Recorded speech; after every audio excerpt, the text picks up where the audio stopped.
22e journée de top 14, Castres-Pau, deux équipes et deux dynamiques bien différentes. Pour Castres, en effet, il s'agit de la course au barrage, victoire obligatoire donc pour le CO pour rester dans le top 6.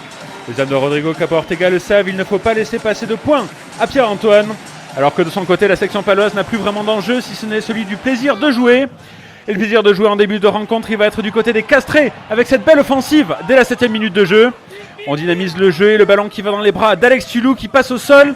Un nouveau passage au sol plus tard, le relais est ensuite assuré par le jeune Antoine Dupont qui voit que ses coéquipiers sont bien démarqués sur la largeur. Le jeu qui va dans les bras d'Ordapileta puis dans ceux de Sivivatou qui accélère. Sivivatou qui casse un premier plaquage, passe les bras et va fixer la défense pour Geoffrey Palis.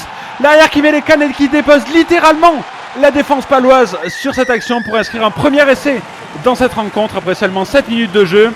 Rien n'est perdu pour Simon Manix qui va essayer de redresser la barre et de resserrer la défense. Oui mais voilà le Castres Olympique à fin de jeu avec ici cette charge de Richie Gray et ce passage au sol. Et revoilà les Castrés dangereux à l'entrée des 22 mètres de la section paloise. Le jeu qui se convertit sur la largeur, on joue à la main malgré les conditions météo difficiles. Le ballon qui arrive dans les bras de Babillo, le troisième ligne qui arrive à trouver de manière un peu acrobatique. Urdapileta à hauteur lancé pour inscrire le deuxième essai de cette rencontre pour le Castres Olympique. Les Tarnais qui font le break très tôt dans cette partie mais qui ne vont pas asseoir leur domination en fin de première mi-temps. De côté de Pau, ce n'est pas vraiment mieux et on ne concrétise pas non plus. Il faudra d'ailleurs attendre la 57e minute pour voir de nouveau une offensive castraise.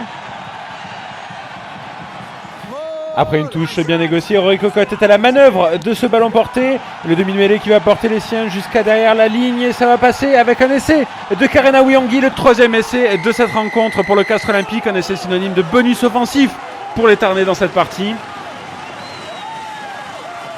Mais Castres ne va pas en rester là, le bonus offensif acquis, il faut maintenant l'assurer. Et ça passe par une première charge de Rémi Lamora au cœur de la défense paloise.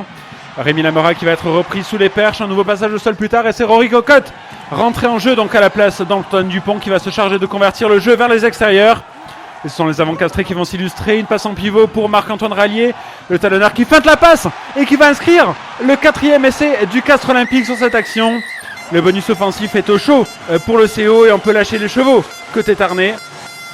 Et la recette, ils l'ont bien trouvée, une touche à 5 mètres bien négociée, un ballon porté. C'est l'arme fatale du CO dans cette fin de match. Babillo, encore lui, qui va essayer de se sortir vite de ce regroupement et va essayer d'y aller tout seul, mais ça ne passe pas. Rory Cocotte récupère le ballon et trouve intérieur David Smith qui passe par un trou de souris pour inscrire le 5e essai de cette rencontre. 32-6, l'addition commence à être salée pour la section paloise qui avait pourtant bien tenu la barre jusque-là. Les Castrés ont mis le temps, mais ont réussi à enclencher la marche avant. Et 5 essais déjà pour le Castres Olympique. Et bis repetita quelques minutes plus tard, encore une fois une touche bien négociée à 5 mètres de la ligne, un ballon porté qui se forme. Rory Cocotte est à la manœuvre derrière son pack, le ballon porté est dévastateur côté Castré.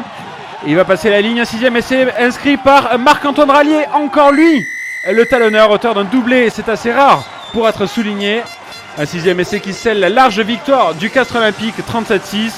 Mission accomplie pour les Castrés qui ont régalé leur public de Pierre-Antoine et par la même occasion leur entraîneur Christophe Furios qui peut être satisfait de la performance de ses joueurs. Côté palois, on a joué, on a tenté, c'est probablement ce que l'on va essayer de retenir du côté du staff béarnais.